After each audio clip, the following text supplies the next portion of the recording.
Hello guys, welcome back to my YouTube channel. If you're stopping by for the first time, this is Mercy Vibes. You're so welcome. And if you're a returning subscriber, thanks so much. Today we are going to be reacting to Accent Expert Gives a Thought to US Accent. So guys, if you've not subscribed, please do it to subscribe, comment, like, turn on the notification button so you see my video as I upload them. So guys, let's check this out together. New York City, Trenton, North Carolina, Ocracoke Island, Mississippi, and northern Florida. That's where you get the sort of Blanche Dubois, Scarlett O'Hara kind of classical Southern accent.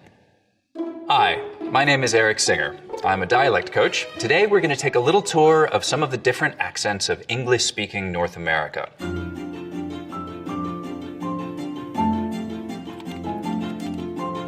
Now, a couple of quick disclaimers. These are by no means all the accents in North America or even all the English-speaking ones.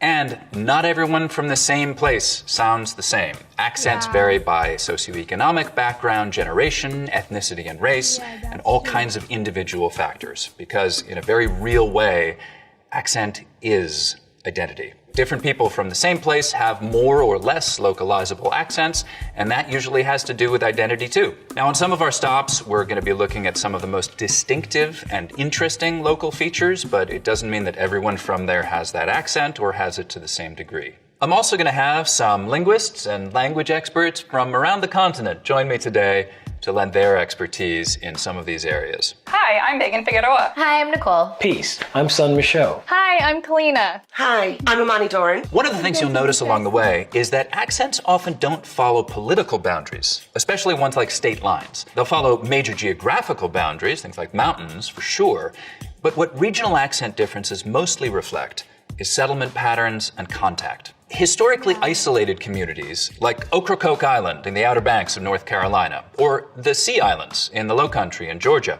can have really distinctive speechways. They've had the time and isolation necessary to diverge and develop them. That's the other thing that makes for accent variety: time. There's a lot more accent diversity in the British Isles, for example, where there are local populations that have been speaking English in their particular way for hundreds and hundreds of years. And there's more accent diversity on the east coast of the US than there is west of the Mississippi. It's been settled by English speakers longer. The first places English was spoken in North America were Roanoke, Jamestown, and of course, Plymouth, Massachusetts, where the Pilgrims landed in 1620. So let's start there. The Pilgrims spoke with what we call rhotic accents, meaning they said all their R's. In fact, so did almost all English speakers in 1620, including the ones in England. That's right, a Southern English accent might have used to sound something like this. It was only in the late 18th century that fashionable young people in and around London started dropping their R's, and from there the trend spread to America. Now, north of Plymouth Rock, we have Harvard Yard. One of the places you might hear a Boston accent today. The stereotypical Boston accents, of course, are non-rhotic, meaning no R sounds in park your car in Harvard Yard. Let's all get in the car and head south down the coast now into Rhode Island. Traditional Rhode Island accents here are still non-rhotic, but there's a key vowel difference. The placement for that vowel sound in park your car in Harvard Yard.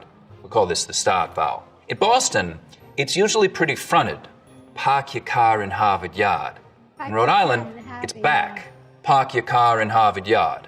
Rhode Island accents were shaped by a lot of Irish and Italian immigration, just like New York City. So many accents. They don't vary by borough, by the way. That's a myth.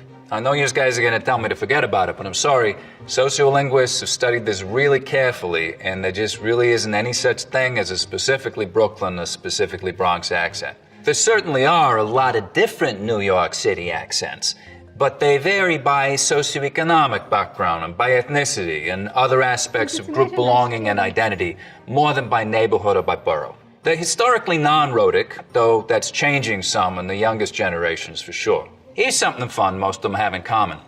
The tongue tip hits the teeth, or close to them, on TD and N sounds instead of, a little further back. So you can hear that in like this kind of New York City accent, tongue tip on the teeth, Times Square, New York City, and this kind of New York accent, 22nd Street, Times Square, Dumbo, taxis, traffic, and so on. Okay, so you may have noticed that all of these accents I've talked about so far sound pretty white. I'm going to take a pause here, and linguist Nicole Holliday is going to go a little deeper on African American English varieties. My colleague Amani Dorn is going to demonstrate some of those accents. Hi, I'm Nicole Holliday, and I'm a linguist. As we know, New York has all kinds of people in it. African American English has a lot of shared features across regions because of its history. So Black people in Africa were kidnapped and brought to what is now the United States. At the time, they didn't all speak the same languages. They spoke multiple different African languages. And those languages came into contact not only with each other, but those languages were also coming into contact with the English spoken by the colonizers. This created a situation where there was a really unusual learning exposure to English, right? So there are all of these languages in contact with each other. And for economic and survival reasons, the enslaved people had to, in some ways, acquire English. But the English that they were acquiring was not like what you learn in the classroom, right? It was under this really unusual situation of acquisition. Very relatable. So some of the features that we see in modern African American English are a result of this contact between the African languages as well as the English spoken by colonizers, and those features have persisted over generations. After slavery was legally ended, the majority of African Americans remained in the South but experienced really extreme segregation. This led to different varieties of English being spoken in Black and white communities within the South, and even as they moved north during the Great Migration. Nicole, how did the Great Migration influence accents? The English that we see today spoken by African Americans has some features that have persisted throughout generations. TH stopping, so that might be using something like a D sound for where you see a written TH, so dat for that. You can hear that in this clip. They said I could participate online. They said I could participate online. L vocalization, so that's an L turning into a vowel in a word like pool or pull. Might sound something like pool or pull. He said that's cool, cool. That's cool. We also see consonant cluster simplification. If you have a series of consonants at the end of a word, you might see them turn into just one consonant. So in a word like west, you might hear it pronounced as west. It's been a minute, but she just left. She just left. And anything specific to New York? One feature common in New York City is what we call a raised vowel in words like thought and cloth. It sounds something like aw. Coffee without froth on top isn't coffee at all. So let's get it together. Okay, let's go back to Eric. Thank you, Nicole. And even that's just the tip of the iceberg for linguistic diversity in this incredibly diverse city. Around 50% of New Yorkers speak languages other than English at home. And for half of those, that language is Spanish. Megan Figueroa is here to tell us a little bit about one of those varieties, a variety linguists call New York Latino English. New York Latino English is heavily influenced by Puerto Rican Spanish and Dominican Spanish. One remarkable feature of this variety is a light L, the sound that you would find in a word like, love, leaf. Right, so New York Latino English speakers have a particularly light L. You can hear that in this native speaker clip. I guess growing up, I know what it's like to not have a lie. I know what it's like to not have a lie. In contrast to the light L, when you produce the dark L, the back of your tongue bunches. So think about the words milk and pull. The lighter L was a feature of New York Latino English. But Latinx people are a very diverse group of people, and they speak a variety of varieties. We'll get to more of those later. Thank you, Megan. And this single feature is a good contrast with other New York accents, by the way, because most other New York accents have pretty dark L's. Lots of lemon lollipops, la la, I like to lick 'em. So now, as we leave New York and head south into Jersey and towards Philadelphia, we cross a major dialect boundary, the on line. Now, north of this line, most people say on, rhymes with don. South of it, they say on, rhymes with dawn. Of course, this doesn't apply at all if you rhyme dawn and dawn, only if you have two distinct pronunciations.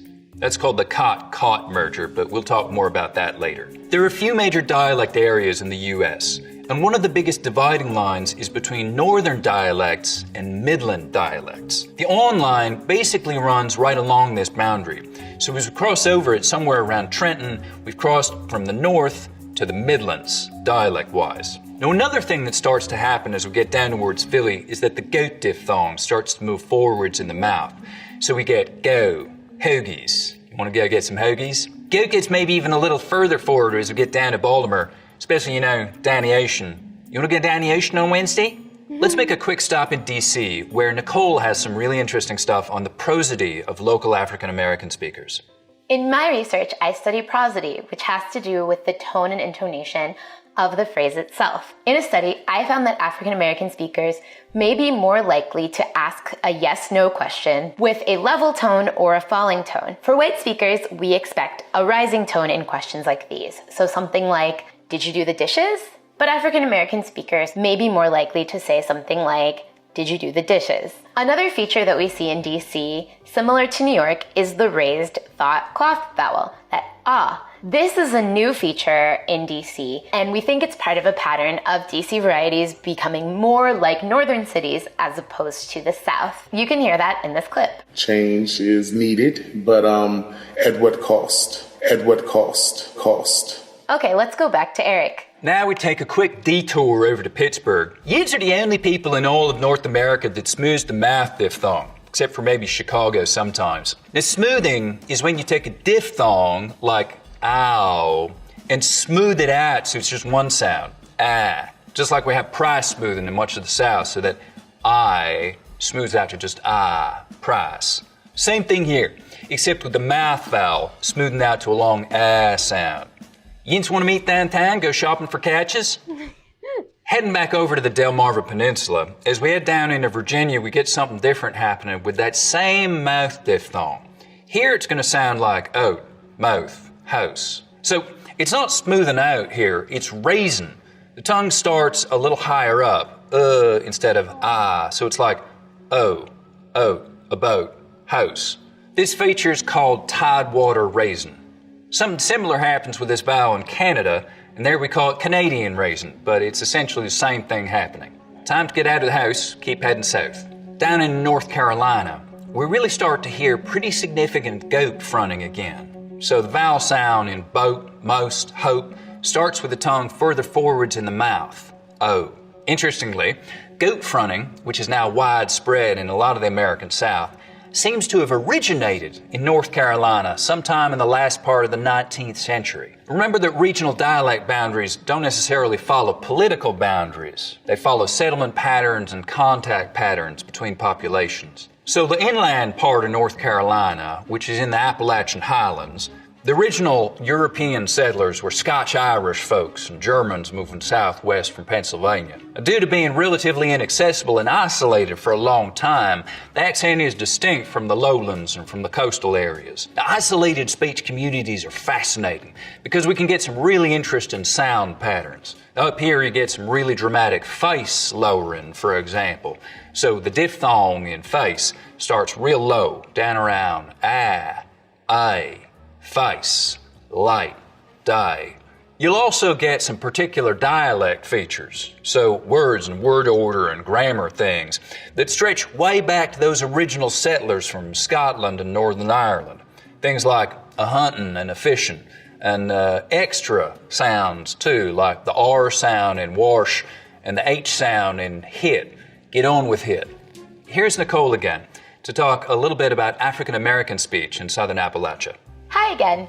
So African Americans in Appalachia are understudied, mostly because stereotypes of Appalachia are very, very white. African Americans in Appalachia may be more likely to be rhotic, so in words like floor, Way up there on the fourth floor. Fourth floor, floor, floor. You'll get the R, whereas in other places you might get flo. African Americans in Appalachia also tend to follow the more general Southern pattern with respect to I monophthongization, ah in wide turning to ah, so you get wad. And now the map tour continues with Eric. Thank you, Nicole. We're picking up again in North Carolina. Over in the Outer Banks, there's an even more historically isolated community because of a shift in shipping patterns in the mid-19th century, and probably also because of sympathizing with the Northern cause in the Civil War. Ocracoke Island was relatively isolated from the mainland for a long time. It developed maybe one of the most distinctive and different dialects in North America. Obliging islanders will sometimes say to tourists, well, it's high tide on the same side.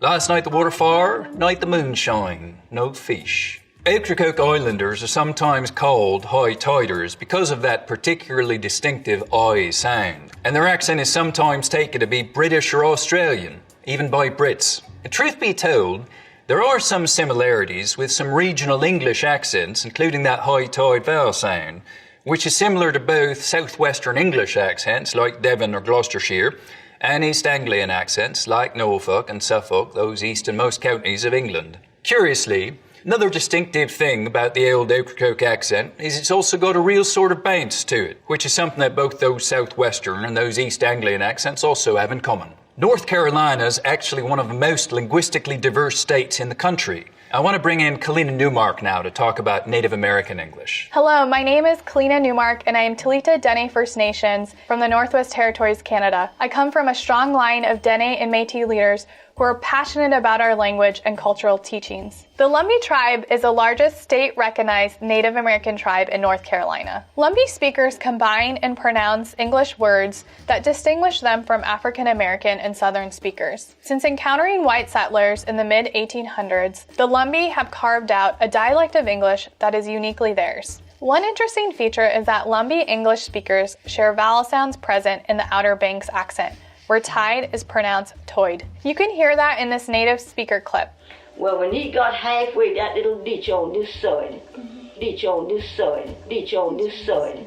Thank you, Kalina. So that Ocracoke Island high-tider accent is an accent that's disappearing fast. The younger Ocracokers tend to speak much more mainstream American English. There's a popular idea that we're losing regional accents, that people are sounding more and more similar. That's true of some people in some places, especially some of these isolated communities. But it's not true across the board. There are actually plenty of accent differences that are getting more and more distinct over time. But of course, it's a complex picture. There are parts of the South that don't have all that much Southern about them, accent-wise. Raleigh, North Carolina, and Austin, Texas are two good examples. A lot of people from those two cities may be pretty hard to identify by their accents. Which brings us to what is sometimes called General American. What's General American? The first thing is, it's not one accent. It's basically a terrible term for a wide variety of accents that essentially don't have a lot of obvious regionally distinctive features in them. We're going to talk to Sun Michaud now. Sun is a native speaker of Gullah, a fascinating and really important Creole language spoken in the Low Countries in the Carolinas, Georgia, and Florida. Gullah is a language spoken in a region of the United States called the Gullah Geechee Cultural Heritage Corridor, which extends officially from Wilmington, North Carolina, down to Jacksonville, Florida. Gullah is an Atlantic Creole, most similar with Bahamian Creole English and Bajan Creole. In fact, when I visited the Bahamas, a bunch of the local women thought that I'd been a local too. There are a variety of factors that inform the language. For instance, the secluded plantations on the Sea Island, a mixture of African languages, as well as the accents of lower class English and Irish indentured servants and slavers. European slavers were so ill-suited for the Sea Island's environment that they would often afford long periods of solitary time to our ancestors with little to no oversight. Slavers would mismatch the languages in order to confound them and hinder their ability to organize rebellions. Now, the scheme of this tactic was designed for our Gullah Geechee ancestors to be forced to speak English so that their overseers could be privy to their communications. But what slavers didn't predict is that this first-generation English-based African pidgin would develop into a Creole, a fully mature rule-governed language of its own, much of which remains with us today due to generations of forced segregation and eventual separation by choice before the building of bridges that increased easy access to and fro. I'm going to walk you through a few distinct features of the Gullah Geechee accent. For example, the kit-foot vowels are reversed for the words fish and foot to sound like fush and fit. The lot trap vowels are reversed for God and pat to sound like gad and pot. The softening of the T's, where butter and bent would sound like butter and bean. Gullah speakers also drop consonants for vowels where the two words meet. For instance, in the sentences that gal there and that boy there, the word for there, de, adds or subtracts the D depending on if there's a consonant or a vowel preceding it. The importance of accent to the Gullah Geechee language simply cannot be overstated. It is the clearest bond between ourselves and other displaced Africans throughout colonized spaces in the Black diaspora. How we sound is as important as what we say, because our accent is a statement in itself. This has been your Gullah teacher, Sun Michaud. Stay safe, and as always, we out ya. Peace. Thank you so much, Sun. So, if you're keeping count, that's 6 Southern accents already, even though we're not being remotely comprehensive here, and we've only been through a few states. Lots more to come. As we get into the piney woods, Bill, southern Georgia, Alabama, and Mississippi, and northern Florida, we get into one of the parts of the South that's always been rhotic. A lot of the South was historically non-rhotic. That's where you get this sort of Blanche Dubois or Scarlett O'Hara kind of classical Southern accent. You can hear that in this clip here. I've always depended on the kindness of strangers. You hear how there's no R in strangers? Strange. That's a non-rhotic accent. But that's changed, and changed fast over the last few decades, so that most younger white Southerners are now rhotic. In most of the Piney Woods belt, though, they always have been. Now, Nicole talked about the fact that some African-American speakers in the Southern Appalachians smooth out the I diphthong, the price vowel in some words, and we get a long I sound. But in other words, it stays a diphthong, I. And this is a pattern we find in a lot of the South. In most of the Piney Woods belt, though, there's always been what we can describe as full price smoothing, where some Southerners smooth the diphthong in words like fly, rise, and ride, but use a diphthong in rice and right. Here in the Piney Woods belt, we're going to smooth them all. Fly, rise, ride, and rice, right, life, night, and so on. There's an interesting posture thing here, too, which is that you start to get tongue tips that are very edge-focused. And what I mean by that is that instead of using this part of the tongue, the blade, for things like T and D sounds, so that there's a lot of surface contact, t, duh, we just use the narrow edge of the tongue, so it's a more focused contact area, t, duh. 10 tired turtles talk about dentists. We're going to end part one right here, but we're going to continue this all the way across the continent. We're going to go to Chicago and Southern California, and yes, absolutely, we'll get out in a boat up in Canada. See you next time for part two. Weird. Wow, guys, that's so interesting to know. The what's it called? Language is so diverse to the point that even in Nigeria we have over 200 plus languages, and these languages influence our English because English is like the common language because we have so many languages, and English is one of the major languages, followed by the Hausa, the Igbo, and Yoruba. But in our schools we use English, and this English is influenced depend on your tribe, like where you come from. You see some people when they speak, you know where they are from. You know that you know if this person is an Hausa or a Yoruba or an Igbo. And also we have the Pidgin English. The Pidgin English is a combination of English that are not correct. It's just mixture of slangs and other things joined together that makes it so fun. So we speak Pidgin, we speak the correct English, and then our dialect. So you see our languages keep evolving and evolving as the days go by, and new slangs seems to like generate from the streets each day. And even now that we have Facebook, social medias, people try to bring up new slangs that get used now, new slangs replacing the old slangs and stuff like that. So English generally is influenced by so many factors that more that he has mentioned, by your tribe, your religion, and then the language you speak more. Like those that speak more Pidgin in their home, their English seems to be like influenced. You see them making mistakes when they try to like speak the correct English. You see them putting in the Pidgin language, and this kind of like gets frustrated and all that.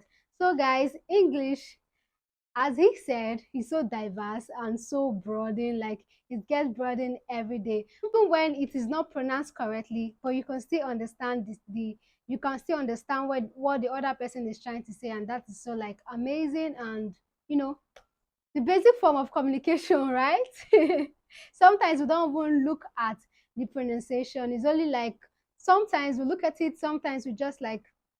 And again, so long as we can communicate with each other, we can understand each other, then there's no problem. Thank you guys for watching to this point, and I hope you enjoyed it. It's quite a long one, but still interesting, and you know, a lot of knowledge and things to learn too. So thank you guys for watching to this point. See you next time in my next video. Stay safe, stay healthy. Bye for now.